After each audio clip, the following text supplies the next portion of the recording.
everyone. Thank you so much for joining us tonight. I'm Africa.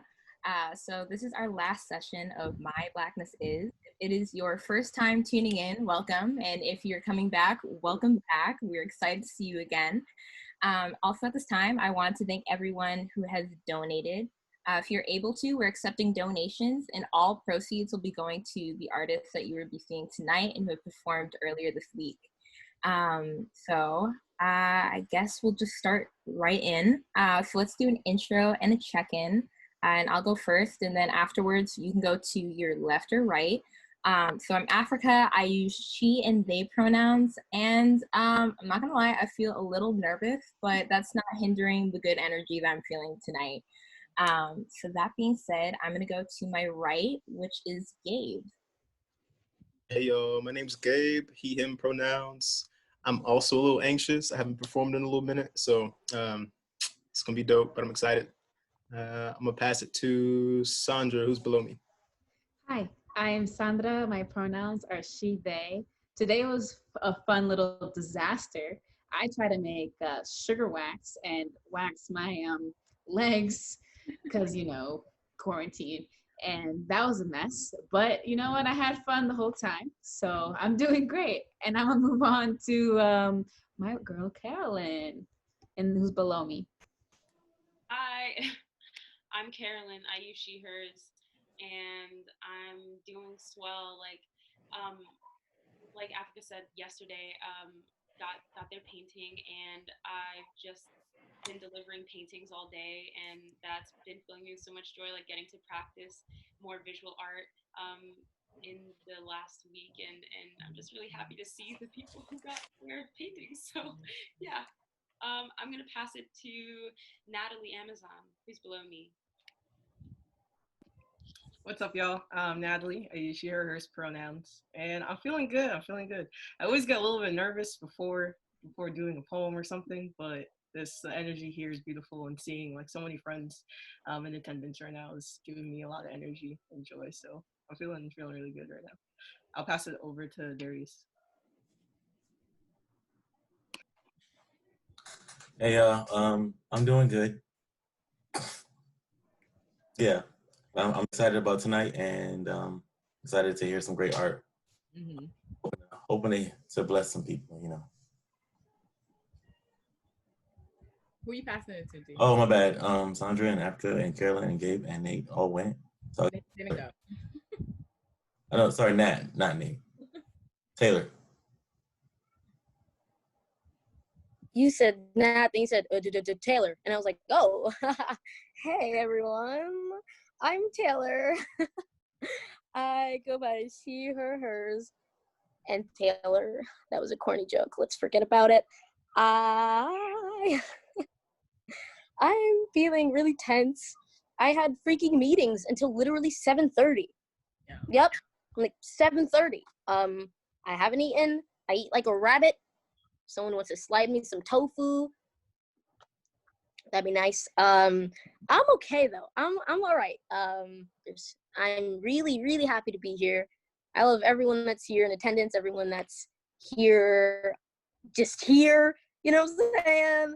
I'm really happy to be here. And I'm gonna pass it to Natalie. Is it I-L-I? Hi, yeah. What's up? I'm Natalie, or Nat. I use they, them, she, her pronouns. I am very excited to be here. I am also very sweaty. So, I think it's going to be a good night. I've been here every night watching everyone perform and just like basking in the love and the joy and the beauty that's been in this space, and the powerful performances and pieces of art and dance and all of these things that I am so used to like blowing up in the comments and being like, yes, that it feels weird to be on the other side. But yeah, I'm excited. I haven't performed in a while. I also still get like a little nervous, but I know it's all love. So I'm excited. I'm excited to see everyone and share with y'all. Who are you passing it to now? Pass it to. Who hasn't? Nate? Did you? Yes, hi. Thank you. Hi, I'm Nate. I'm very excited to be here. I'm very happy to be here. I'm also nervous. I don't, really perform artistically often ever, but and I feel like like like the whole double consciousness thing, like having to feel like you're responsible for like the how Black people look at all times. I feel like this is almost like putting that into words and almost like being tested on that. So that was kind of nerve-wracking, but ultimately excited to share some words. I'm passing it to is that everyone? Oh, I'm passing it to Sabine. Hi everyone, my name is Sabine. I use she, her, hers pronouns. I am the founder. Sounds funny saying it, but like funny. The founder of My Blackness Is, and I am so happy to have the panelists here tonight, which are all people that I love and care for deeply and dearly. I'm so happy to have all of y'all who are in attendance. This is the last night of this series, this run around. We're gonna be planning something, or hopefully we're just in the midst of planning to see what this looks like outside of this this webinar. This 1 week webinar. So I'm really excited. I'm super happy to be here. Also, like I lost my hair, I got my eyebrows done. Like I'm feeling good. I'm feeling really good tonight. Africa, I'm gonna pass it back to you, boo. It's all you tonight. Word. So let's get into it. So our first performer of the evening is Gabe. So let me spotlight you quickly.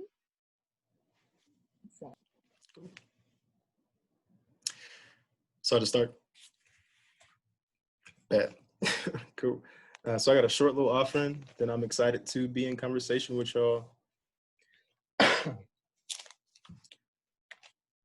Give me a list of all your flaws, and I will give you a list of reasons why you are worthy of being loved even more, and you will see that they are the same things like I've been cheating off of an angel's test to get into the gates of heaven, and these walls can never contain anything as great as your spirit, so don't you dare hold back. Don't you dare let anything stop you from soaring to your greatest heights, not even gravity. Don't you dare let anyone tell you that you're not beautiful, even your own reflection, because oftentimes mirrors have their own opinions, and maybe it was just having a bad day, so it's giving you a bad look. Besides, mirrors are shallow. They can never reflect the beauty that radiates from deep within your soul, and I'm telling you, I see it. And if you can't, maybe you need to stare at the mirror until it feels honored to reflect such greatness. See, patience is a virtue honored by the uninspired. Carpe diem, today is your day. This world cannot afford to wait for its savior. This world will stay in the dark until you let your light shine in the midst of your brokenness. Because light bulbs become stars and they lose their case, so don't be afraid to shatter. Don't be afraid to fall and let your face hit the ground, because sometimes the floor just wants to get a good look at the legend your feet talks about. So your journey is monumental. Your odyssey is a tale worth being told over and over again, so scream it from the mountaintops and let the echo reside in the eardrums of those who have forgotten what the music of life sounds like. Let your story be the lyrics over your heartbeat, and sing loud for those who are deaf to the beauty of their own voice but know the truth when they hear it. Turn your spirit into a sing-along for those who can't seem to get along in this world. Let them know that when they see dark clouds, it is not the end of their parade, it's just their chance to dance in the rain and sing in the shower. See, this is our hour, and our power resides in the recognition of the potential in every second, so don't you dare lose count of your life, because you never know who's counting on you. That's all. Wow, thank you. Oh, that was fire. Oh my God, yeah, we can get That was so good. Yo. Did I say? Woo! That was beautiful. I felt that in my heart, so thank you for that. So up next, we have Nate doing something for us. That's me 1 second. Awesome. Whatever. Thank you. Hello, everyone. My name is Nate, and this piece is titled Fair, But I Don't Care. I can barely remember which Black persons died in 2017, but I was on YouTube one day and came across a Roots NPR Tiny Desk performance featuring Bilal. My first thought was, I love the Roots. And then shortly thereafter, I'm like, damn, this nigga Tariq's going off. But towards the end, the vocalist lyrics awakened something in me. The passion as he sang was eerie, despite his mastery of obviously his vocal The cracks in his voice were unintentional. Much as he meant it when he's saying, it ain't fair, it ain't fair. It's hard when you're looking for love and it ain't there. Or you're trying to see what tomorrow holds and it ain't clear. When the well is running dry, it ain't fair. My relationship with Blackness has always been complicated. I've been in high school, Uncle Tom Oreo, sellout black for wearing Toms or shoes with no socks. I've been ugly dark purple blue black for being too dark when it wasn't in. I've been beautiful dark chocolate brown black when it was in. I've been Oshun Nefertiti Hotep black when I was being that nigga, I guess. But I feel like at different points I've had people trying to tell me what blackness means to me, or I'm not measuring up to some standard of blackness that they put on me, when usually those people are corny and don't represent us well anyway. But ultimately, what I kind of came to realize is that they all had an idea of blackness that they felt was beautiful or superior. And even though I fell short of it, they still had blackness as beautiful and perfect and superior. And I could appreciate their idea of a perfect blackness beyond my own personal disdain for being measured. Nowadays, I'm kind of conflicted about my own relationship because I want my son to live a long time, or my daughter if I have one. I'm going to tell him or her to comply. I'm going to tell him or her to pull their pants up and look professional. I'm going to tell him or her to speak well and to embrace their identity as an intellectual because I want them to stay alive. But George Floyd kind of has me thinking about how valuable life is, or how meaningful it is when you have to make so many concessions. How would my child not feel less than if they're constantly reminded that they have to make these accommodations for other people simply because the world slotted them into an inferior position? I see why so many successful Black people try to scrub away every part of their Blackness that they can fathom, because they want to portray an image similar to their oppressor, so that when their oppressor sees them, they see a friend and not a conquest. Ultimately, I feel like being Black in America is kind of like being woken up in the middle of the night, being forced to go to a stranger's house for a social gathering. No time to change, no time to shower, no time to get dressed, look fly, get in the mirror, no time to even pick up, a bottle of wine as a gift. So now you're just kind of ill-equipped, and you're still expected to be a good guest. And then you're kind of wondering, wait, I'm out of place. Like where am I? What's going on? Whose house is this? How the fuck did I get here? Why are they serving seafood? I hate Old Bay. Whatever comes to your mind. And then someone comes up and says, hey, can you please take off your shoes? And maybe not that politely. And then it hits you, wait, I have to take off my shoes because this isn't my house. I'm visiting. Um, and I realized that nothing I do in this lifetime can dismantle the natural power that a white person has to tell me that I'm lost, that I'm not in their space. I shouldn't be in their space to take my shoes off. So yeah, that kind of has me feeling conflicted. I wish there was more completion to this piece, but at least now I know that I can release any thoughts that ever caused me to be conflicted because I have a perfect peace. I'm very confident that my Blackness will never stop me from achieving anything. I believe that. I think it's important to know and believe that. But at the same time, I understand the reality that a white person can pull that rug from me at any time. So until then, I'm gonna just run my race. Thank Snap, snap, snap. Wow. Thank you, Nate. Africa, you're muted, boo. Hi, it's that type of day. Thank you so much, Nate, for sharing that. It was absolutely beautiful. And up next, we have Carolyn performing. Woo! Hi, y'all. Hi. Bear with me with like my Galaxy girls right now. Yeah, I've just been like really grateful to be able to see all the people this week because I feel really inspired by all of the artists that are participating in this and inspired by Sabine, who, you know, Sabine, Sandra, and Africa, who are really like embodying how organizing is a form of art and how bringing people together is a form of art. And I'm just really grateful to be able to see it and get some, get some love in my life. So as my intro for my piece, at least, I've been thinking a lot about the galaxy, the universe, where Blackness lives outside of this planet. because just finished Parable of the Sower, our foremother Octavia Butler has shown me, our destiny, the destiny of Earthseas in the stars. And I just wrote a little piece talking about our destiny.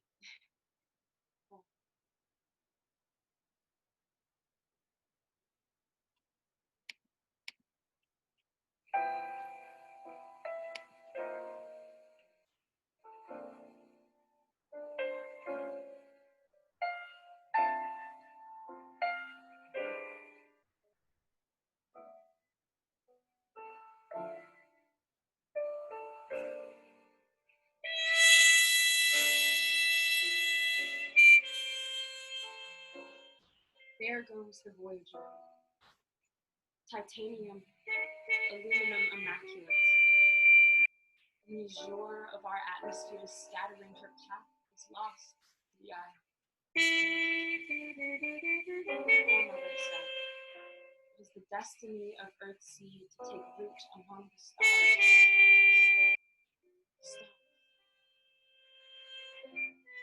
Voyager passes through celestial gates, far past Enceladus and Ganymede, past where we have been before. To tell him, 7,000 light years to reach the pillars of creation. The mountaintop. There goes the Voyager. Into blue, black tapestry of destiny.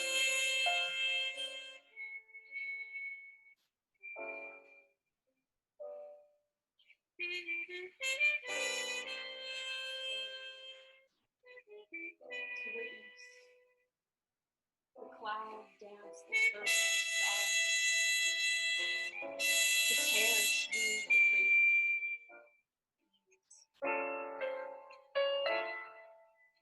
There goes the Voyager.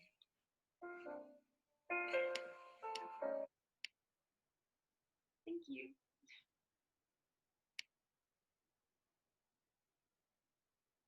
Thank you so much, Carolyn. That was amazing. I loved the jazz and the aesthetic. Yeah. I want to send an I miss you text. Jeez, I love it. Put me in the mood. Let's see. Up next, we have Taylor, and she'll be doing some music for us. Give me 1 second. All on you, Taylor. Oh, can you see me? Is it cool? Oh, there I am. Yeah, I'm going to be singing a song that I had to pre-record because my Zoom likes to act funny when I need it to work. And I think this song, for the most part, really, for me, answers the question, what is my blackness? My blackness is, and then the song, and then after the song, I'm going to be performing or reading an original piece. So I'll send it over to you, Africa. Word. All right, guys. Stand by while I get this ready.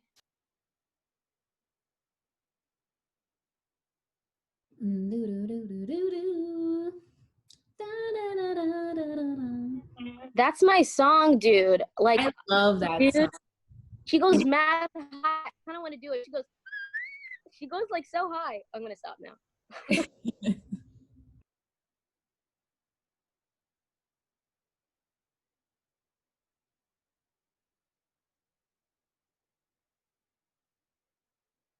I'll meet you, South Africa.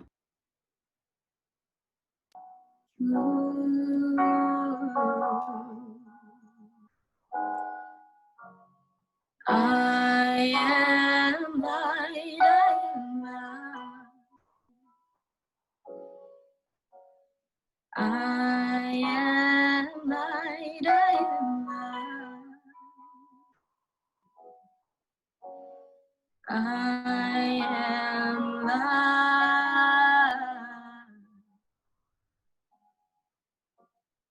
I am light, I am light.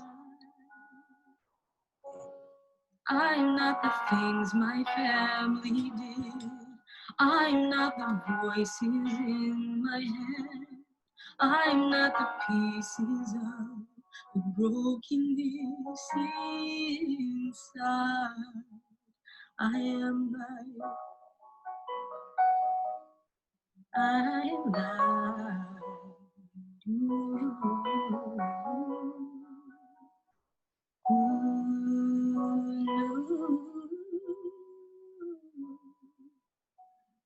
I am light, I am light. I am light, I am light. I am light, I am light. I'm not the mistakes that I have made, or any of the things that cause me pain. I am not the pieces of the dream I left behind. I am light. Oh, oh, oh.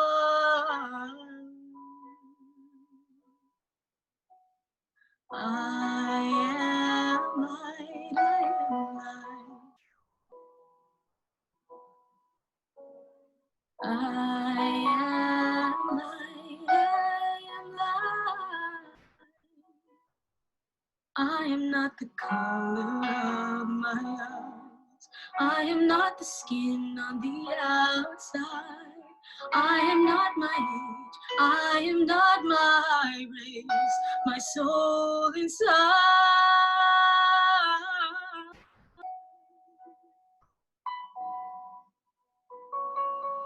is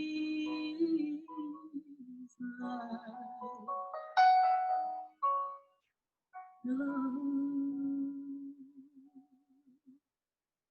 I am light, I am light. I am light. Whoa. I am divinity divine. I am the God on the inside. I am the star, a piece of it all. I am light.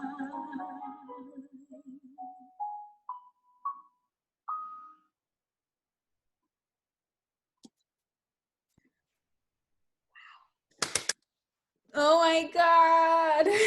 Wow. Gorgeous. Guys, thank you so much. That You're so sweet. I'm gonna continue now with this piece I wrote. So my days have been really funny. I was like, I'm so excited for this project. My internship doesn't take up that much time. Now I'm on admin. And so this poem is kind of like, you know, when you have all your thoughts out in your writing and you just put them all on the page and they all just kind of look like chicken scratch. I didn't rewrite it, so we're gonna try to follow along in this here notebook. Okay. This poem or piece is called Breeze. I love the way the breeze brushes my face on a cool, dimmed morning after it's rained. The peace I feel when I wake is often either married or matched by the solitude that settles within me. Scrambling to make life a joyous journey for others, I start to lose control of the reins. Seeking to trade them life, self-love, self-compassion for their aimless wandering and wondering, and overall feeling of stuck. They don't teach Black boys how to cry. They don't teach Black girls to put their shield down, to let themselves feel broken, to put themselves back together again in their own time. They don't teach us to plant seeds of love with our words and our thoughts and watch them bloom gloriously. They don't teach us that it's okay to feel, okay to hurt, and okay to laugh and love and sigh. But I feel all of it. I feel it like a fire in my chest when I wake up. They teach us to be okay with struggling under the dirty sole of their shoe. They teach us to accept every single mental, emotional, physical blow after blow after blow and insist we haven't the right to say that's not right. They think they can hold our future and careers in the palms of their hands and crush it. To have what is near and dear to us, to hold what is precious to us, literal life, in their hands and crush it. Life for us is not the sweet breeze that hugs us in the morning that we wish it was. Relearning that we are the light, the sun, the stars, and the beauty of the night isn't a fair or easy fight. But the breeze I do feel in the morning eases the fire that I feel in the bowels of my body. It cools it down and it whispers that it's okay to feel hurt because they make you feel that way. It's okay to feel.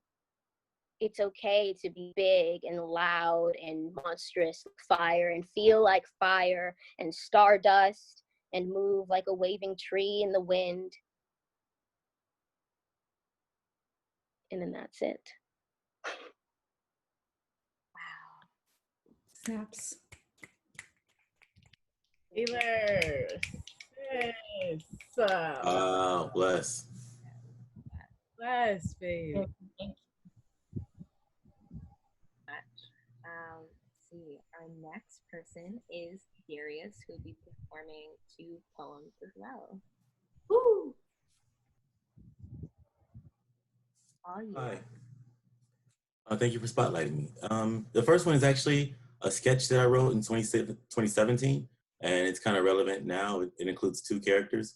I wrote it as a conversation I was having with myself and my older brother, and it's called Down Goes My Brother. And the premise is, in the world of today and yesterday, there is a steady disconnect between the school-educated and street-educated Negro. How do we get them to understand that together, pride aside, is where the success of our peoples lie? This piece highlights the necessity of a bridge between these 2 subgroups within one race. As a part of my life's work, I look forward to continuing to encourage our people to marry this line of dissonance with understanding and humility. It is my desire to use the media as a channel for a love connection. Setting. In the works, maybe. Start with a sidewalk in like the hood or something, or a setting that looks like it's rough-esque. It should be daytime, and then at the transition with the girls, the camera flips to a nighttime scene on the big boss's porch, probably just in front of my mama crib. Cast, me, nerdy looking black male scholar with large hipster glasses in his mid to late 20s. I'm 30 now. Brother, larger framed black male who will wear normal street clothes at the start of the scene, but the transition changes into a suit to represent more of a crime boss in his mid to late 20s. Girls, 1 or 2 black girls around the age of 8 with just for me hairdos, bright colors, and beautiful laughy smiles. Stage directions. The scene opens up on a sidewalk with brother laying or poached on the ground, comfortably looking up at me. At the transition, me is now poached on the ground, laying on the ground comfortably, and brother is standing over him. Notes, playing with the idea of adding a narrator for some of the lines. Cool, so I'm beginning. Concrete, tar, gravel. Down goes my brother. Take my hand. Crickets. I'm reaching out to you.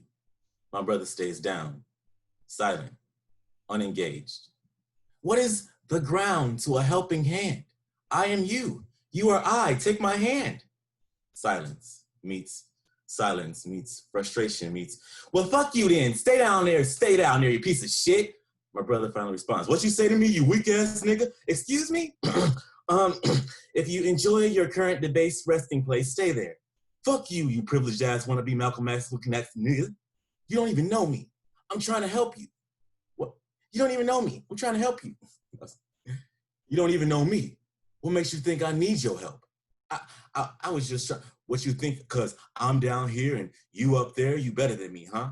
Like you got some juice that I ain't got because you grew up in a white boy century? Fuck you. You don't know me. I'll read you, nigga. You uppity ass talk so perfect ass niggas that just cause I'm down here and you up there, I need your petty ass pity. Kill yourself and die slow, bitch. Wow, that is not what's going on here. Well, what the fuck is it then? Tell me, what is so great about your hand that I need to grab it? Silence meets silence. Crickets. Is you mute now, nigga? My hand is your hand. My city is your city. My block is your block. I am you. You is I recognize your struggle as my own. So I can't leave you alone. I can't leave you down on the ground, concrete, tar. Let me be your keeper, my brother. Don't you see this distance between you and me can't set us both free?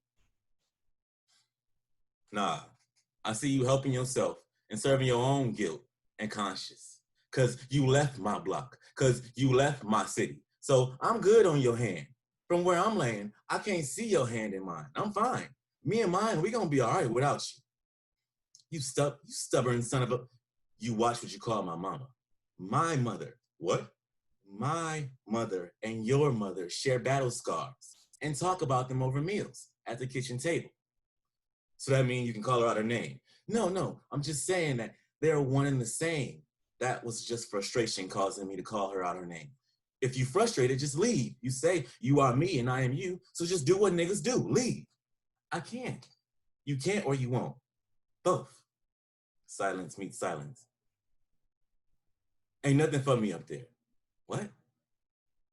You deaf ass nigga. I said ain't, no, I heard you. I just don't get what you mean. Y'all privileged folk up there don't have nothing for us down here but a hand to reach out and grab.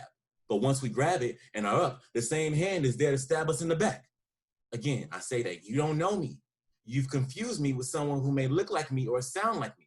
Nah, but you've been here. You've shown me who I am to you. A bootlicker, thirsty for a leg up and in need of a handout from a fairy fellow of fine finesse and fortune. I don't need you.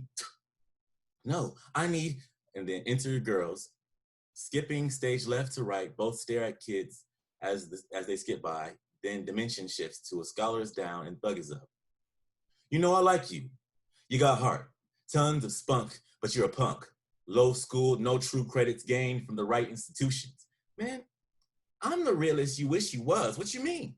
Facts, but you're a hazmat, a liability. Even with your ability and agility, you have the capacity to fail. Capacity to fail? Nigga, look at me. I've fallen. And so have you. So have we. Failure has shown us our needs. I can stay down here in this fallen state and continue missing the mark, or you can help me. You can stay up there and continue to miss the mark, or you can ask me for your help. Nigga, I told you I don't need me. I know. That's what your mind is telling you, but you are blind, my brother. The only blind man here is you. You can't see. We different. Apples and oranges, grapes and cherries. All fruit though. I used to see the world in a basic blind blue. I used to see the world in a basic blind view like you too. Then I landed here, lost, without purpose, other than to gain capital. Listen, money talks. Capital is what I'm talking about. Money makes the world go round and not gravity. Your gravity is what has brought me here. Unclear, goals hazy, making me crazy thinking about how the world has shaped me, a scholar with hopes of success, lost in the stress. Silence meets silence. You do got potential, but I have to introduce you to a new worldview. What you mean? I'm woke, nigga. Why you think I'm here? I wrote the book on lost hope. Dried out dreams, washed up wishes. You've been going to school and applying to learn tools like a fool. Ivory towers projected on you by the wrong people. Join me, kid. I'll show you the light. What's right, cause you've been a pawn in the game too long. Take my hand. I'll lead you to the promised land. What? You ain't Jesus? I mean, I could use your help, but spare me the new world order bullshit. Fuck boy, you don't see where you missed the mark? Blood for blood, city for city, block for block, yet you still missed it. So you sit there unfulfilled, woke, and begging for help. We are missing the mark. All I'm saying is that together we could be great. Yet I hear corruption in your tone. I see chaos in your eyes, but I know it's a disguise. Convert the corruption to disruption and chaos to innovation, and it appears that I'm staring in a mirror. Forget New World Order. Forget your promised land. There are greater things at work here. Every day you wake up, you know that this shit is not the end all be all. There's something more for you, more for us. Call it reparations, call it debt collection, call it the original order, not new. we could be great together. Until you realize that, I'm gonna just stay down here, and you can keep fumbling. And that was the scene. And then the next one was a kind of spoken word that I wrote. I'll finish it today. It's quick. It's called Unapologetically Unboxable. When I think about my Blackness, I think about being unapologetically unboxable. My call to be a healer came to me at a young age. People's pain, distress, need, all felt like poison to me. As a healer, a helper, I could make it all better. There is energy that lives in me that ignites in response to the needs of others. My flame burns brighter when I see that others are out of fire. This supernatural gift is deeply manifested through my eclectic talents, but it's a challenge. To operate in a space where it's commonplace to be monospecific in your professional practice, I blame capitalism and whiteness. America, the land of the free, the promise of a good life, 2.5 kids, a fence, and a wife, working our 9 to 5, standardized to believe that peace and joy is waiting for you on the weekend. The history of the New World was structured and systematized by founders who didn't know my power. My gift manifests liberally because of my history. My body and blood connects me to kings and queens of dance, song, music, community, food and fellowship, intellect and innovation, beautiful brick house bodies. So let me live unapologetically unboxed by foreign societal standards to my blood, body, and being. Back up and let my supernatural gift of healing manifest in dance, song, and music. Let it manifest in building community with food and fellowship. Let my gift manifest through psychometrics, epidemiology, biostatistics, research and development of community programs. Let my gift of healing manifest through shared sensuality and sexuality.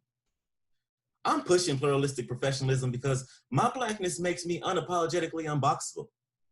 My charge to you, as seeds of royalty from the Gold Coast, it's to meditate and actualize your supernatural gift and manifest it through your God-given talents without fear of not fitting into a misaligned standard. It's time. The season is ripe. We got the privilege now. Go forth, unapologetic and unboxed. Sing. Thank you. Woo! Unapologetically unboxable. Yes, Darius. Parrots. Yes. Darius. Thank you, Darius. You preached a lot of words that I will be taking to heart tonight. All right. Our next performer is Natalie Ermer. Give me 1 second to spotlight you, and whenever you're ready. Ooh. Yes. Hey, what's up? Yeah, I'm just like kind of like in shock a little bit of Darius's performance and everyone else's, that I kind of got to get myself together. Yeah, so I'm gonna be reading a poem that is inspired by all of the Black women in my life, my mom, my grandma, because everything I am, I owe to them. Everything we are, we owe to Black women and Black femmes and Black trans women. That's period. But yeah, I think I was really honored for Sabine to reach out to me and thinking about, like, you know, what my Blackness is. It's everything that I have gained from them. It's everything. It's community. It's the love and the joy. And so this is just a short poem about that, about you know, the Black women in my life, both my family, my sisters, and also like my friends like Sabine and everybody that are always there for me. So let me pull it up. It's a little different from what I normally do. I'm normally a big slam poet, but it's a little different. Okay. I come from women too big for the rooms they enter. They walk in and everyone shuts the hell up, because who else to leave the world speechless and still carry the conversation? Women with bad attitudes and big mouths, who always say what they want when they want it, you know, on their boss bitch shit. Women who have no time to waste, so they never apologize for being late. Women who can make a man a meal or a meal of a man at the flick of the wrist, all before dinner. Women with aching backs and generous smiles. Women who show love with a full, warm belly and honest conversation. I come from women who are both the fire and the ash, who know pain and anger like an old friend that shows up unannounced. They have learned to make a home of themselves with doors that do not close. I come from women who are fierce and fine, women who stay fitted because you never know who you might see, so they stunt on the regular, ready for someone to look at them the wrong way or the right one. Women who still have room for another plate and dessert. Women who are fat and love all of themselves even when they don't know how. I come from women who have taught me to become an ocean and not drown in my own wake. Women who gave me the universe because they knew a room is never enough. That's it. Yes. Yes, nice. Yee. Women Come on now. universe. Yes. Ooh, ooh. Yo, wow, thank you. No, it's all up to my mama and my grandma and my sister, and you know, I may be light skinned, but I'm black as look. Okay. And I refuse to colonize the rest of my body by identifying as anything else. Yes. And I think that is something to be unapologetic and to live boldly in that Yes. all the time. So Ooh. shout out to my moms. Thank you so much for sharing that, Natalie. Yeah, thank you. And for our last performance, we have Natalie Amazon. Woo! Dang, the last performance, this is wild. Oh my God, I just want to first say, just everyone who went tonight and all the nights before this, all of y'all are amazing artists, and Sabine, Africa, Sandra, everyone who was part of making this happen. Thank you so much for making this happen right now, especially needing the communities like in this moment. It's so important, and you know, this is the time artists get to work. So I'm really happy to be working with all y'all right now in this. So I have 2 poems that I wrote. The first one is from my thesis, actually, that I submitted last month in May to UMass, and it's on prison abolition, and it's called the Caras Thoughts Contract, Praxis for Liberation through Abolition. And something with thesis are that, you know, it can get really wordy, really inaccessible language is something with academia in general, and I wanted to make sure that I wasn't just following in that tradition. So throughout my thesis, I just put in different original poems and had some of my friends put in their artistic work in there, and really, you know, made it something that I'm really proud of. So this is one of the poems from the thesis.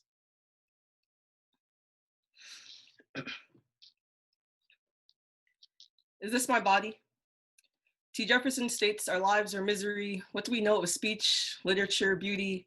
He states we can make a beat, and I can almost hear what he means reverberating through the text. Her heart skips from the screams of suffering. She finds rhythm, holiness, God, even she believes in them. Is this her body or soul? Both captured, the latter never conquered, only suffocated, close to death like Garner. Like Floyd on the pavement, body numb at violence, too often choking, coughing out creativity for the semblance of something like joy and surrealness. White supremacy is more than a person, place, thing, or idea. It is as full as the ocean, affecting life from one end to the other, creating tsunamis to keep us from discovering Atlantis, the truth of power, or the power inescapable through truth like poetry. Today, we obscure normativity to expose the so-called dream. We call out ignorance, willful or imposed, regardless, exists and must be contended with. Who am I besides a label? T. Jefferson says misery, sellers say property, security guard says criminal, camera says criminal, cop says shoot, Twitter says, well, why'd you run? I suppose it is because we are creatures of habit, like Tubman, like Douglas, like Turner ran at the warning signs of danger away and towards white man with a lash and eye for control, white man with a baton and a gun, white man on stolen land, suit and tide, all seem to denote the same response. Our bodies remember the feelings of tools awaiting to be stacked onto each other like wet wood, sweating, blood dripping into eyes of someone probably deceased, the conditions of forced migration. Our bodies remember the seconds of freedom when our cousin flung himself flying face forward for the ocean, so we run to discover the unknown. Who am I besides a label? What type of people do we want to be? How do we answer that question without a new framework? Can't teach an old dog new tricks is a fallacy. You could teach anyone anything. The only requirement is they're willing to learn, remember, and change. So many of our ancestors died fighting for liberation. Strategies of survival are inevitable in bondage. It is a blessing we are here to breathe. What are we doing with this responsibility if not every day meditating on freedom? Live the life of life when freedom comes, meeting, embodying the future and the present. Sounds like imagination. Abolition, imagination is imagination. My ancestors did not die in vain. They may have pride holding on to a child hung by a branch of a tree. They are warriors who understood nature can't be conquered. Everything has its time. Everything is everything all the time, and nothing is something too. Empty void space got some energy too. Ain't Black universe just a vacuum? Ain't a Black being just a phantom? Ain't a poem just my way of forming tears and letters of a language to reach your ears when stars light up just enough to catch the corner of my cornea shining north as an ode to our bones and flesh and the earth? Ain't a poem just selfish? So many of our ancestors died fighting for liberation, and each day I remember the words of T. Jefferson, one amending founding terrorist, raining violence through our bodies, still recovering. And every day I wake from the nightmare disguised as dream, hoping the next time I lay my head to sleep, the suffering of the beat turns into a lullaby melody that brings some hope for peace. That was the first poem. And this is the second one that I wrote. I just finished this one this week, and just inspired from this prompt of what our Blackness is. So this poem is called I've Decided.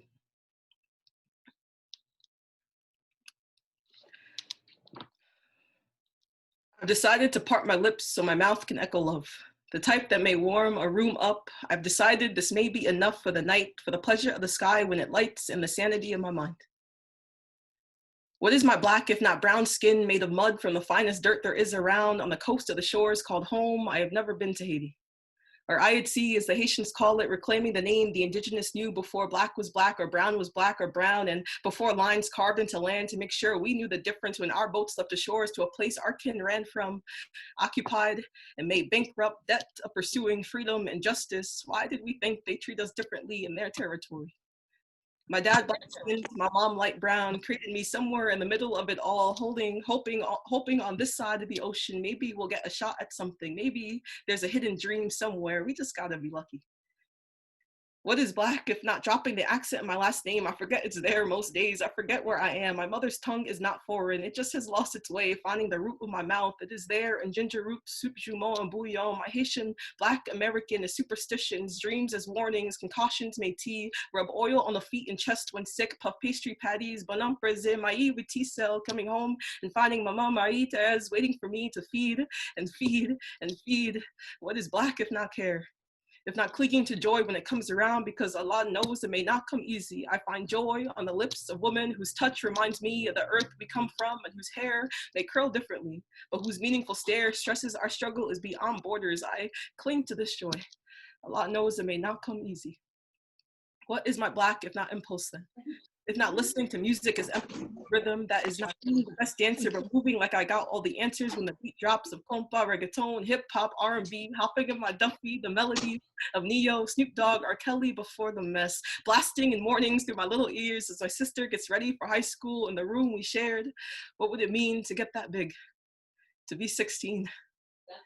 What is my black if not looking forward to the future? That's what they least expect. This black is queer, is procreating life through art to save my soul. It may be working. It's like forgetting about time. Like it's all right if God got us in her hands of eternity. We're nothing too large, too great. A burden shall overcome our souls. She made my skin hard to withstand the fire of the sun, to soften when wet, because trust is all we got with each other. My mother's tongue is not foreign. It's finding its way.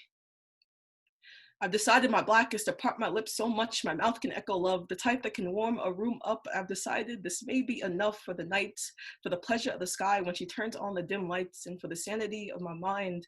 I've decided. Thank you, everyone. Wow. Thank you. Blessing. Oh my God, Nat. Oh my God. Wow. Wow. Wow. Oh wow. Okay. Yo, African, can you put us back in gallery view? I'm just whoo! Oh my God. All right, can we all see each other on the screen? Yo, Angela, get here. yo. The Oh upper corner, there's a gallery section where the speaker view is. So. Okay. Are we all in gallery view right now? Okay. Wow. Yo! Sorry, go ahead. Oh, my chest! Ah! Yo, I am like, Lord, oh my gosh. Yo, I'm sorry. Like, I'm not sorry. No, like, give like a round of applause. I can't even speak right now, bro. Oh my gosh. Oh my gosh. Snaps, everything. Do a little twerk, something, like, cause damn,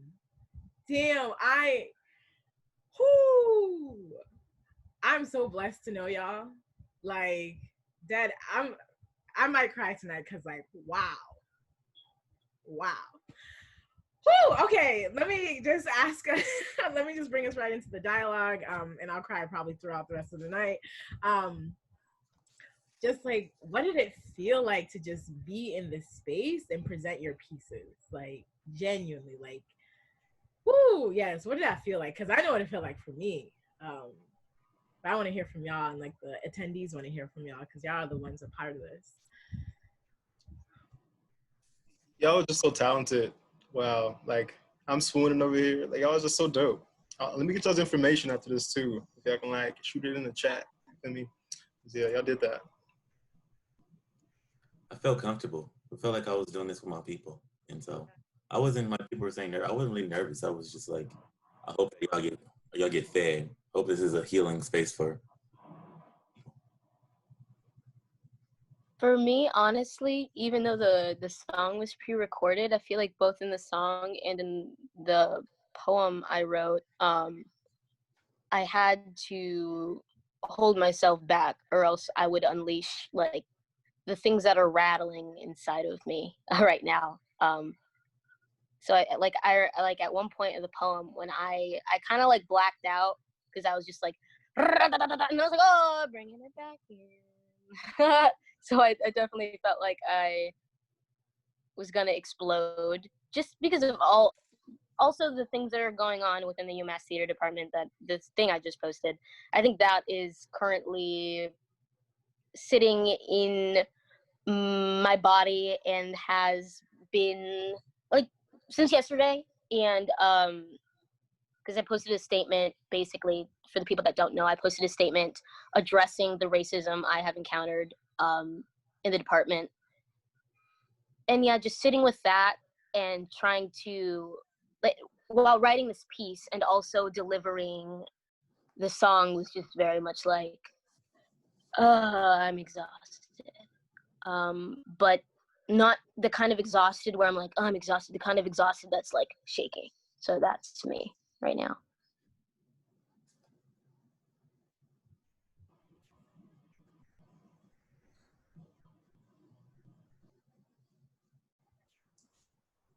Okay. Are you, Sorry? Kara, were you? Sorry. No, I saw you moving, so I was like, Oh no, I saw your mic go off. I mean, go on. So I was like, before I question. okay, I'll speak on it.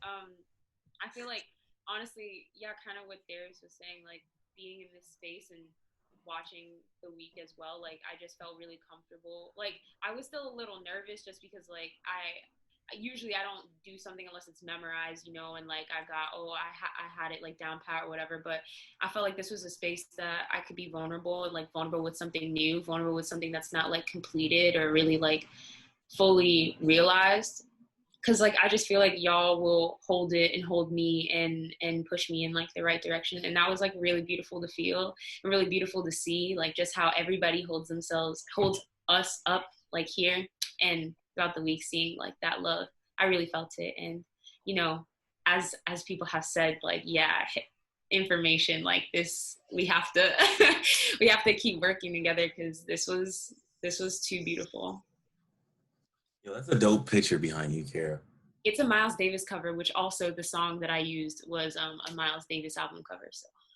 Okay, I thought so, but I was not going to talk during your piece, but I was like, it's Miles Davis, it's Miles Davis. Bro. Yeah, it was my jazz baby. Oh yeah, y'all about that. Wow, thank y'all so much. What's coming to my mind right now is Nat, your poem, one of your lines is like, what is Blackness if not care?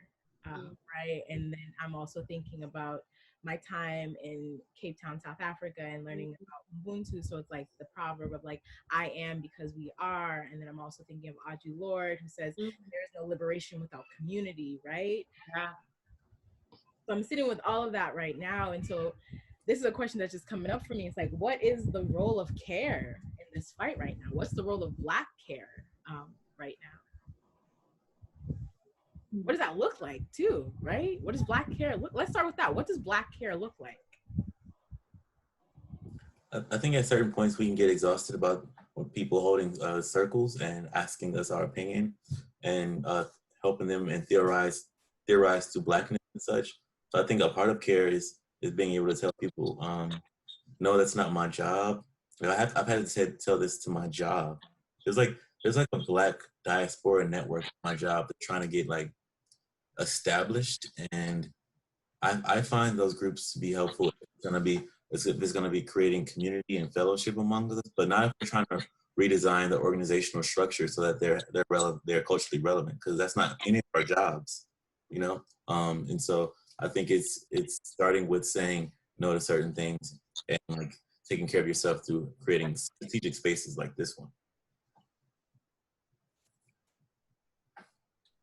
I think also it's like with that also knowing when to say yes and like listening to like that deep feeling like in our own bodies and the things that bring us like joy and the things that make us fulfilled. Like it's so easy to get lost in the everyday of working and needing to perform and at a higher standard and needing to like validate ourselves in this world, but like listening to our bodies and when we need to rest or when we need to just be in community with each other, when we need to come together and create art together and rejuvenate our souls. Like, so I think that is care, like really like that deep listening to ourselves as well.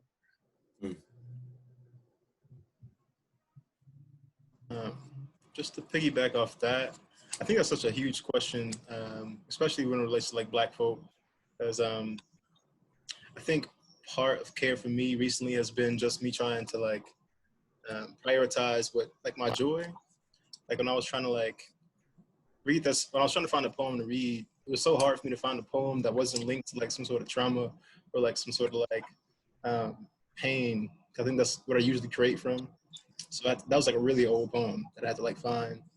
But I think care work is it's necessary to also like to take care of your imagination and to take care of the way that you're that you're setting yourself up for when after the struggle is over. So I think we kind of like operate, we kind of work in ways that we just expect to like not see the fruits of our labor. So even if we don't, I think it's important that we try to like think about it and try to embody it while we still have bodies, you know. Yeah, Gabe, I'm glad you bring that up because it makes me think of a moment with my before, I can't even remember when we talked about like the world that we want to like leave behind, right? That we want to leave our children. She was like, "Well, I want to live in that world, right?" And I don't even know. I'm not even going. My mentor is up there, and she's like, "I want to live in that world, right?" So it's like taking the steps every single day to actualize that world, right? What we want to me. Because we are worthy of living in that world, right? Because we are worthy of being able to embody and invite light into our lives, like invite love into our lives. So yeah, Gabe, I really appreciate you bringing that in. Anyone else want to touch upon this topic? Yeah, that what y'all said too reminds me of something that y'all talked about a couple nights ago. I think about what steps are you taking every day to live like the liberated life that like we deserve, and that's just something that's really beautiful and really helpful for me to like check in every day with myself at least. How are you embodying like the liberation that you seek? Like, at least for me, I've been at home with my brother, and like every day, like what does black hair look like, connecting it to that, just like being with my brother every day, checking in and showing care is saying like, hey, what curses are we trying to break, and helping each other through that. And it's been really helpful because knowing that I have family, or family, us here, and also like blood and further in friendship with people who want me to be better and to help me be held accountable, and to really fight for like the love that I think is an actual force. Like Bell Hooks says, you know, like love is an actual force, and I want to live like that. And I've got y'all also holding me accountable. Like, how are you doing that with your art? How are you caring for yourself and caring for others? And like, I think for me, the way that I'm trying to care for myself and others is like to embody joy and to really accept that and build it up in my everyday, so that, you know, if we never get to a global anti-capitalist like moment, I'll still know that I lived. And yeah.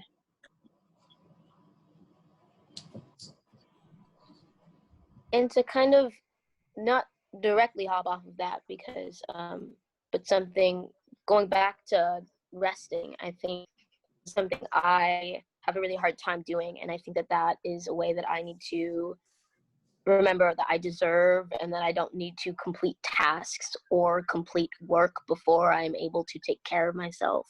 There's this quote by Audre Lorde, and I'm not going to say the quote, but it's along the lines of rest. It's like self-preservation, like that. It matters so much. And like, you don't always have to be we don't always have to be at every protest. Like you should go to protests, like, for example, like if you're able and willing, and if you're not like able, you know what I mean, you may be willing, but like you may not be able, like in the right headspace, in like the right physical space, you know what I mean. And I feel like, especially now during this movement, we need to take care of ourselves to be able to keep pushing forward. And that's something that I'm constantly working on because of capitalism and racism. No, I'm glad you brought that up. So the quote is, "Caring for myself is not self-indulgence; it's an act of political warfare." And take care of yourself, right? Like leaning into what makes you feel whole, like what heals you, right? And I think that what we're doing right now is we're leaning into that, right? Like art heals, like I've said before. And we'll continue to stay throughout, because like we are creating spaces of healing for ourselves and our community, for people who are tuning in. Like this is a healing space for them, and we don't have enough of those spaces. And it makes me think, and to bring about like your point, Taylor, and like self-care, and like knowing like when to say yes, when to say no, when is the protest good for you, when is it not, and also recognizing that like the protest isn't for everyone, right? And that like that's okay, but like what are you doing, right? Leaning into like what you know. And Gabe, you saying like protecting like the imagination, I think is huge, right? Especially as artists. What we know is that our imagination is grand, right? Like we create cultures with our art, if you think about it, right? Like our art is culture, right? So in like thinking about the cultures that we want to instill within ourselves, the cultures that we want to instill within our society, within our communities, like we imagine that. We imagine the unimaginable, right? Through our art, right? Which is why I specifically wanted this space to be a space that brings in and invites love, that invites joy, that invites care, because we don't have enough of those spaces, and it's clear, like that is absolutely clear.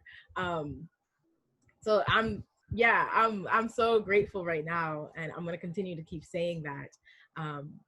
And just to jump off from that, I want to know, like, in terms of thinking about care, right, and thinking about self-love and self-care, like what do you need, and thinking about imagination, right, thinking about like the radically imagined world that we want to live in, right, and that we're working towards. What do you need from this world, from that world, to feel safe, to feel valued, and to feel cared for? Shout outs to my cousin Lorna, because that was her question. I was like, yes, bitch, that's a good ass question. We need that. We need to think about that, right? Because like very often it was like, yeah, I need to do this, I need to do that, but it's like, what does it look like, right? What does this world look like? I want to live this, but what does that look like? How am I in that world? How am I living in that world? How do I want to live? So yeah, the question is like, what do you need in this new world to feel safe, to feel valued, and to feel cared for?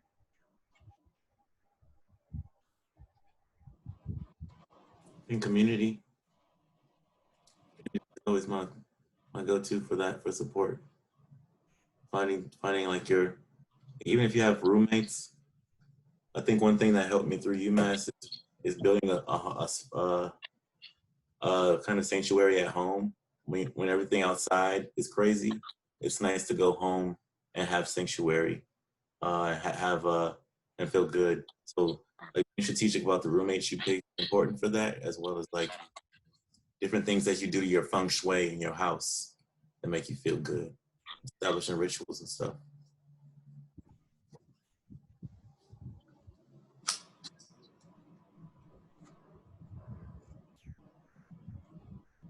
I'm keep talking. Go inside. You can go inside for that too. It's a lot of self-reflection and self-work that you have to do to make sure that you are your best you. And so, yes, community, but you can't reach out for and hope that like someone's gonna save you. You got to save yourself first, and a lot of actualization of self-love and actualization is important too. Can you repeat the question, Sabine? Yeah, babe. In this world, in the radically imagined world that we're working towards, we're striving for, that can come to be, right? Thinking about the time we're in now, because nothing's gonna go back to normal, right? What do you need from this world, from that world, to feel safe, to feel valued, and to feel cared for? And I think, and like this is a big question, right? Like, so it's okay that like we're sitting with this. I'm very comfortable with silence. I think silence speaks volume, because it's like, oh, have I actually thought? It's like thinking about like your reflection. Like, have I actually thought about this? Which is why I really love this space, is because it's wanting to bring in those questions, right? Wanting to bring in like what we can actively do within ourselves and within our spheres of influence to actualize the world, right? And what we need, what we want the world to look like.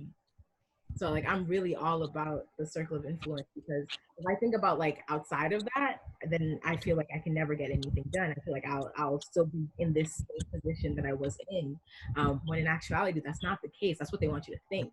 That's what white supremacy wants you to think. That's what capitalism wants you to think. That's what whiteness wants you to think. It's not true, right?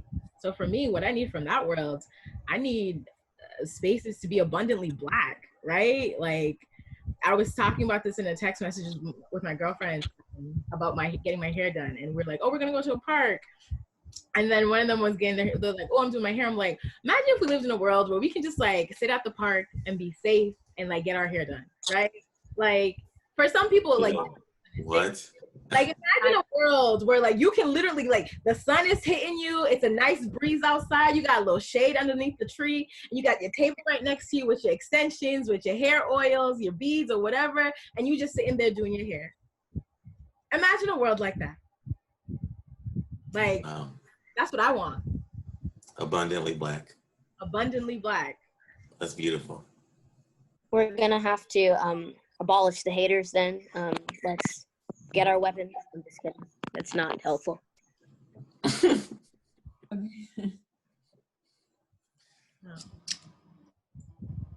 I think, dang, ooh, I forgot all of my words just now. Communication. That's actually what I was trying to find, and I forgot how to do it just now. Yeah, communication, like communication between ourselves, with ourselves, all of it, you know.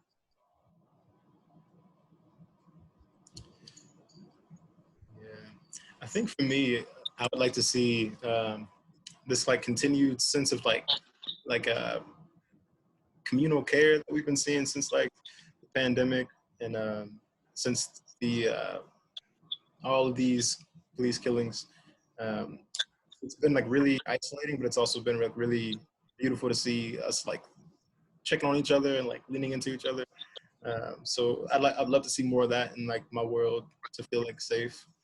I'd also like more spaces to be messy in and like to not like have it together in.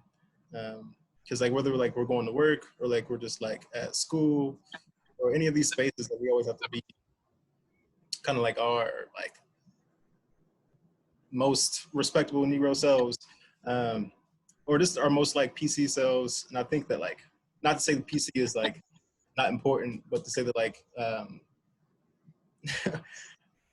oh, like just to say that like we are all learning things, and like I like to have that space to learn and to to like allow myself to like learn from those mistakes. So I'm more likely to make them and to like more likely to like learn from them. Yeah, I think that's important.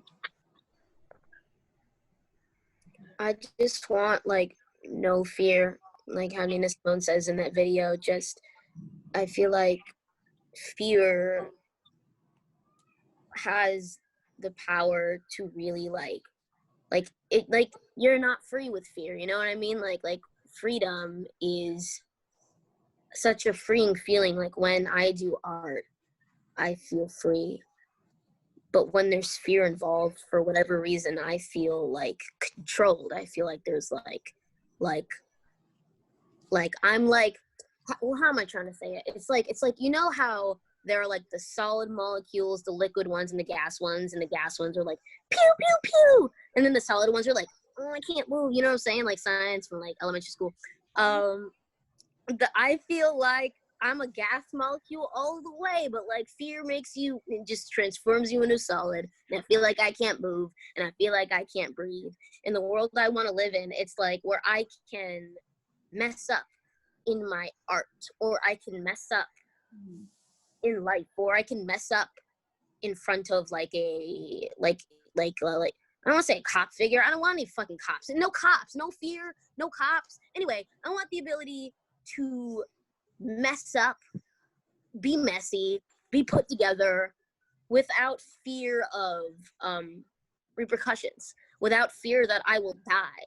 I literally am afraid to go outside without storage on my phone in case someone tries to do something. Like, I don't want to live in that world. And soon, you know, I'm hoping that something will change. I think we all hope that, though.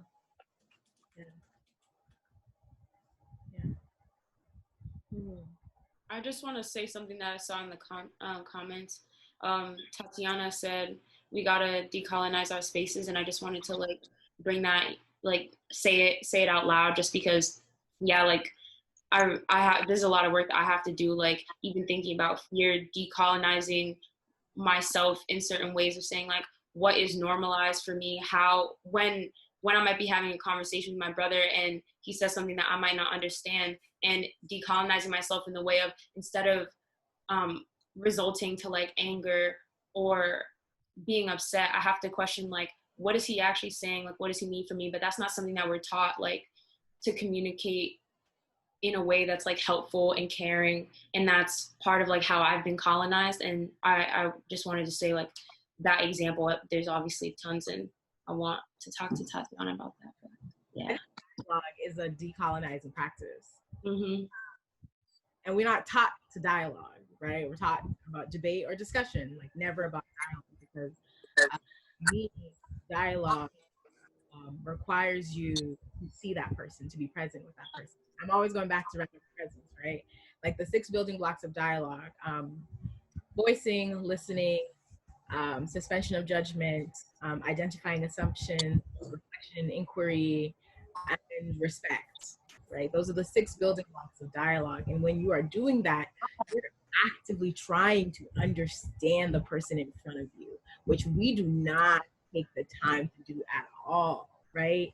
Because like it could be someone that we radically disagree with.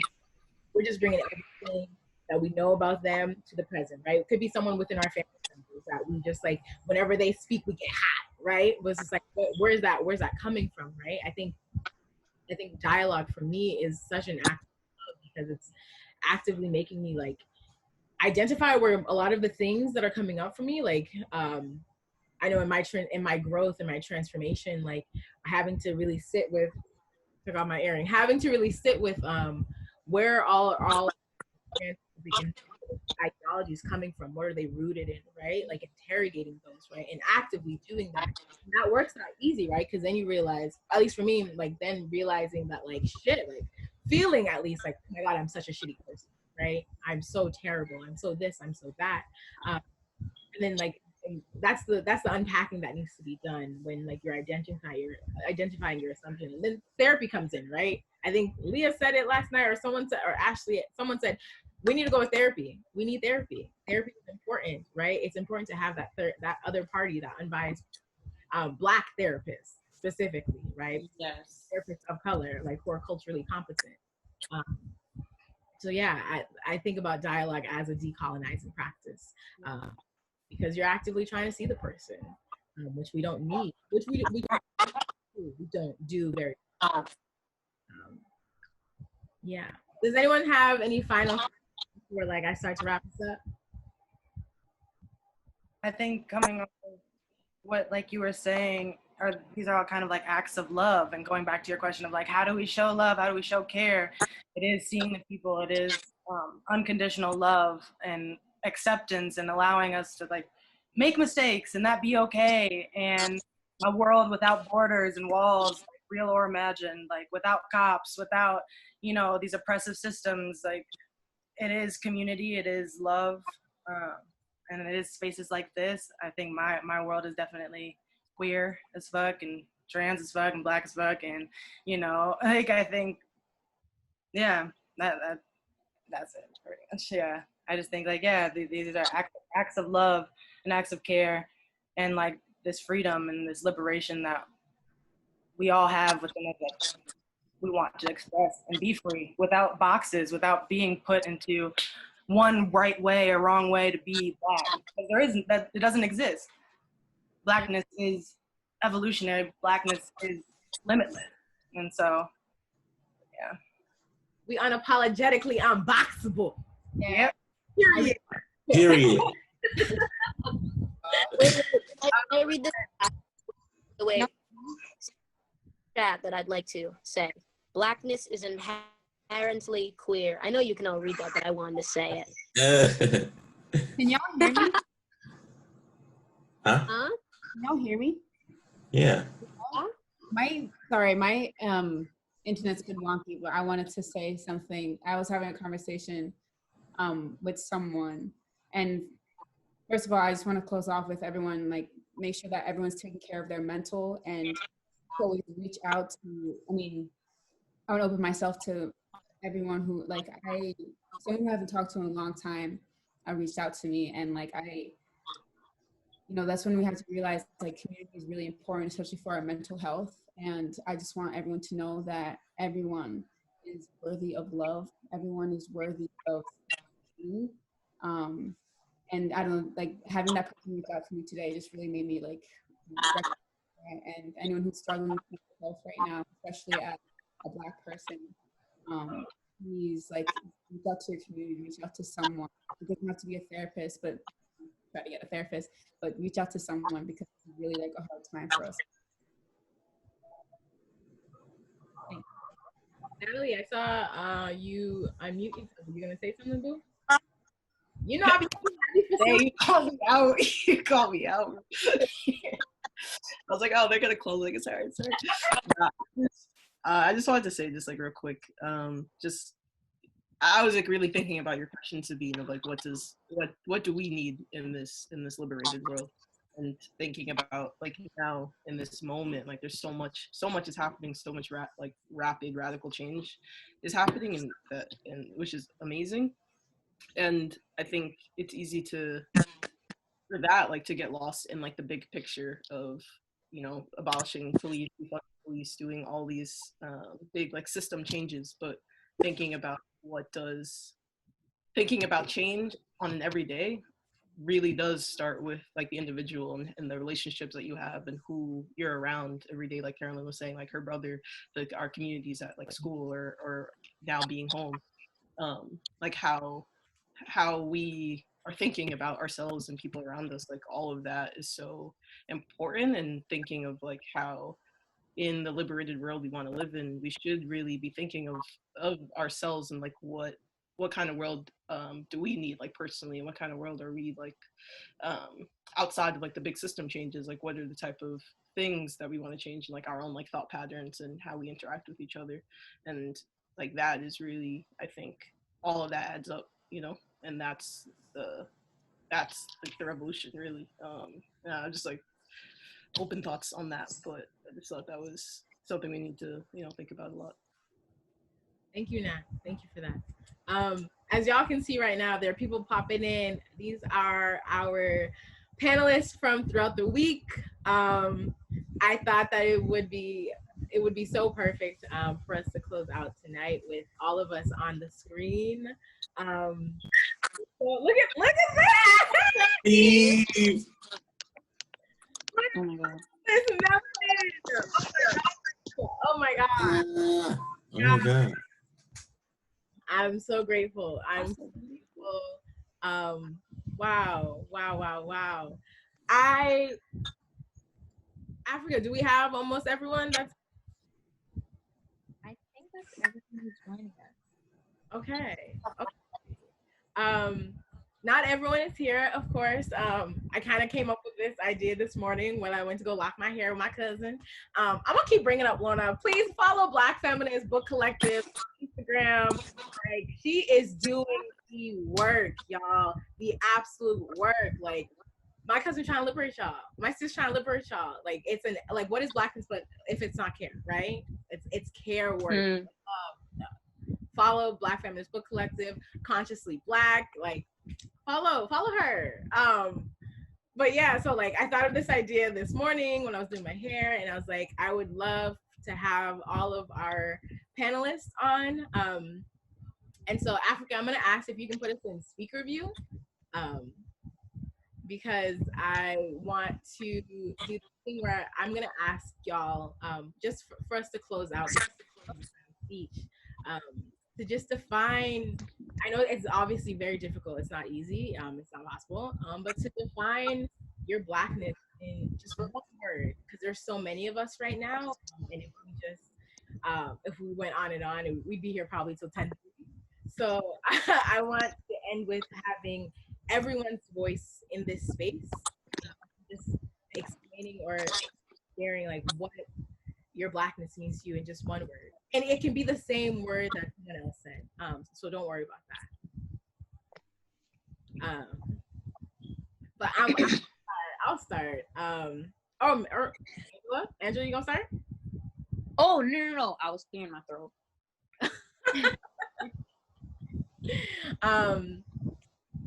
I'll say, for me, listening to all that's been talking, all the conversation that we've been having, the dialogue, for me, my blackness is love. Yeah. Dang, that's gonna be my word. Mine too. I'm free. It can still be. I'm gonna say liberation then. Coupled with love, but liberation. I'm gonna say freedom, similar to liberation. My blackness is power. And sorry, I did 2 words.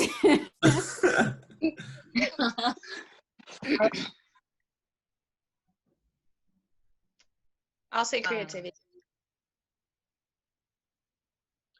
My blackness is breath. I'm gonna say my blackness is honesty. My blackness is joy. Oh, my fault. That was great. Go. I said my blackness is light. Oh, my fault. My blackness is joy. My blackness is limitless. Like that. My blackness is elegance.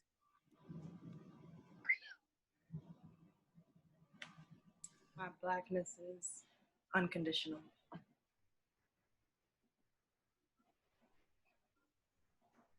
My blackness is comfort. My blackness is energy.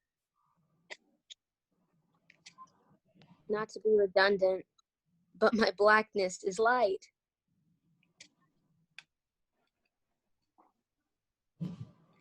My blackness is love. I want to add, my blackness is the strength of the yoni.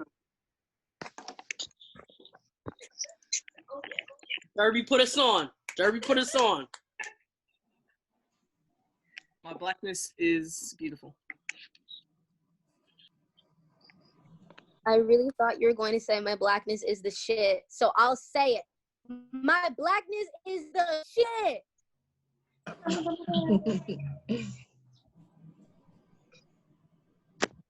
My blackness is queer. Yes. Yeah. Yes. Queer as fuck. Fuck.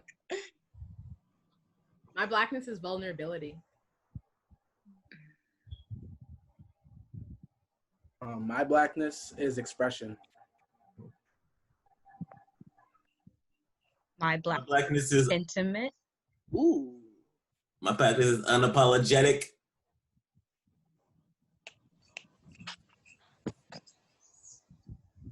All right. I think everybody went, right? We all went? Yeah. All right, bet. Africa, can you bring us back into gallery view, please? I wanted to close out tonight. I wrote a little speech. I am an actress through and through. Many people wouldn't assume this, but like I'm very terrible with improv or like speaking on the fly. Like I have to have my script with me. So like I wrote something out to specifically thank my beautiful art family for just being y'all, for teaching me how to love myself, for helping me heal, for being there for me, for showing up, for being abundant, for showing up big, for being you. And I'm gonna thank the attendees for joining. I really was hesitant about having people coming into this space because I knew I wanted it to be a vulnerable and care-filled space. So I ask that you all please hold us with care and be gentle with us and be vulnerable with us. But yeah, I'll read this little. It's not much of a speech, but it's a little something. So I wanted to say thank you from the bottom of my heart. This mini series exceeded all of my expectations, like literally all. Thank you. Thank you to all of you for tuning in. Some people tuning in every single night, which is absolutely phenomenal. Thank you for your donations. And most importantly, thank you to y'all. I am honored and blessed to be in community with y'all. We did something extraordinary this week. We spoke truth to power. We allowed ourselves to be vulnerable, reflective, radically present, and honest, and voice the world that we want to see and live in and be a part of. We are art activists. Our art heals, our art transforms, our art is a reflection of our culture. Our art is our culture. Our art is fun and it invites play and softness. We are autonomous beings. We are absolutely in charge of our narratives. We are in charge of the culture that we want to instill within ourselves and our community, our spheres of influence. Let our art be a reflection of both the world we are living in now and most importantly, the radically new imagined world we want to live in and we want to leave behind. Let our art imagine and manifest the unimaginable. Let's lean into the fun and joy of our art because if it weren't fun for us, we wouldn't do it, right? If it didn't bring us joy, heal, or fuel us in some capacity, we wouldn't crave it and need it in the way that we do. Notice who and what folks have turned to and continue to turn to during the pandemic, right? And during the pandemic of racism, sexism, transphobia, heteronormativity, homophobia, ableism, etc. Notice how your body and mind felt when being in this space, when leaning into your art, your vulnerability, your love, and your Blackness. Angela Davis says, you have to act as if it were possible to radically transform the world, and you have to do it all the time. I think that this week we were radically imagining art and transforming the worlds that we want to live in, and we're going to continue to do that every day past this. So I just want to say thank you so much to my artist friends, to my family, to the attendees, for everyone who donated. I'm just in awe because this is honestly a movement. This is the campaign, right? I even created our Instagram page earlier today, right? We got Instagram page now, right? I saw. So send me submissions with what your Blackness is, and we will feature you. We'll have videos, we'll have quotes. We're still figuring out what it is, but I'm not giving up on this. I'm not gonna let that chick in my head that like tries to like be negative to me. I'm not gonna let her take over. I'm not gonna let imposter syndrome win. I'm gonna lean into the unknown, right? Like I'm gonna lean into the unimaginable, right? And I'm gonna imagine it and bring it to life. So I just want to say thank you to all of y'all. Yes, Pay Black Artists, my Venmo, Sabine, Jacques. I was like, what's the little line thingy in the middle called? What's it called? It's not dash. Hyphen. Thank you. I love y'all. Sabine hyphen Jacques via my Venmo. Africa is gonna close us out with, actually, I wanted to take a quick photo. Africa, is it possible for you to take a quick photo of us? I wanted to do it with my phone, but Africa, thinking of like, If you have a MacBook, if you press Shift Command and the number 3, you will take a screenshot. That will provide you with what is on the screen. go. All right, I got it. I got the screenshot. No one said 1, 2, 3. Wait, no. I'm gonna get it. I'm gonna get it. Oh, okay. I was about to say. I was looking over here. All right. It's ready. You ready to pose? Pose. Come on, Philippe. Philippe with the light skin face. Ready? 3, 2, 1, pose, bitch. We did it. That looks cute as hell. Okay. Yeah, I see that. All right, up next to you guys, but I'm gonna shut up now. So like we've been doing for this entire series, we're gonna close out with a video from our foremother Toni Morrison, who has shown us and let us know that we have always been morally superior. And so we can play that video for y'all. We thank y'all for showing up. We thank y'all for being here. We thank y'all for supporting, for donating. This ain't the last you'll see of us. I promise this. It's a movement. It's a campaign. Where we are reclaiming our Blackness, and we're imagining the unimaginable. Thank you all so much for being here. Africa, it's all you, boo. Give us that video. Yes, I do, Charlie, but let me tell you, that's the wrong question. Okay, what's the right question? How do you feel? Not you, Charlie Rose, Right. but don't you understand that the people who do this thing, who practice racism, Right. are bereft? There is something distorted about the psyche. It's a huge waste, and it's a corruption and a distortion. It's a profound neurosis that nobody examines for what it is. It feels crazy. It is crazy. And it has just as much of a deleterious effect on white people and possibly equal as it does black people. I always knew that I had the moral high ground all my life. I always thought those people who said I couldn't come in the drugstore and I had to sit in these funny places, I couldn't go in the morally park. superior to them I from did. day one. And I thought they knew that I knew that they were inferior to me morally. I always thought that. And my parents always thought that. You said your father was racist because he always felt like he was superior. That's right. He always felt superior. And that was a form, of defensive racism. But if the racist white person, I don't mean the person who is examining his consciousness and so on, doesn't understand that he or she is also a race, it's also constructed, it's also made, and it also has some kind of serviceability. But when you take it away, I take your race away, and there you are, all strung out, and all you got is your little self. And what is that? What are you without racism? Are you any good? Are you still strong? You still smart? You still like yourself? I mean, these are the questions. Part of it is, yes, the victim, how terrible it has been for black people. You don't like that. I'm not a victim.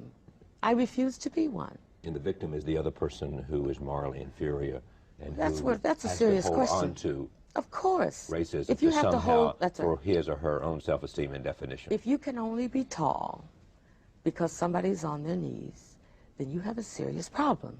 And my feeling is white people have a very, very serious problem. And they should start thinking about what they can do about it. Take me out of it. There's a vision in my life, a fairy tale, and everything is so right. I wish that you know the truth. I live it free.